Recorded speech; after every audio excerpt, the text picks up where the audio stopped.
So what is Newton's law of cooling? That is the law which is going to define how much convection heat transfer will happen. So this is the law which will help us to find out quantitatively the heat transfer happening because of convection. That was given by Newton, that's why it's called as Newton's law of cooling. So I have defined it earlier also, let's look at it again. The rate of heat transfer Q is given as H AS surface area, AS is surface area, TS is temperature of the surface, minus T infinity. So Q dot we already know, it's rate of heat transfer.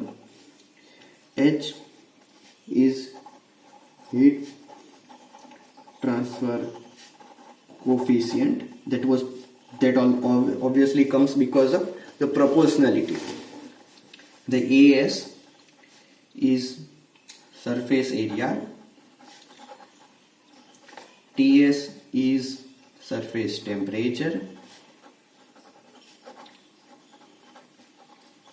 and T infinity is fluid temperature upstream, or I should write upstream over here, upstream fluid temperature.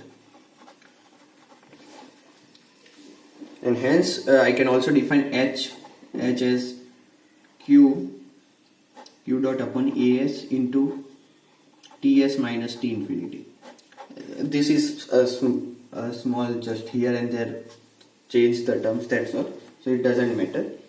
And let's take an analogy with V is equal to IR, or the electrical circuit which I explained earlier also with respect to conduction. So over here we have Q dot which is equal to delta T. This is the delta T which I am referring to, upon the RTH. What is RTH? RTH is the resistance, thermal resistance for convection. Over here we have the electrical resistance. Over here I am using RTH as the thermal resistance for convection process. So the RTH value, when we compare to over here, the RTH value comes out as 1 upon HAS. So that's the value of RTH. These things are not very much useful right now, but this will be very helpful. Finding the value of resistance will be very helpful when we are solving problems. We can easily find the value of resistance for multiple cases, add them or subtract them, or if they are in parallel, apply the appropriate formula, and that will help us to solve problems very quickly. That's why I am giving this analogy with V is equal to IR every time. Okay, thank you.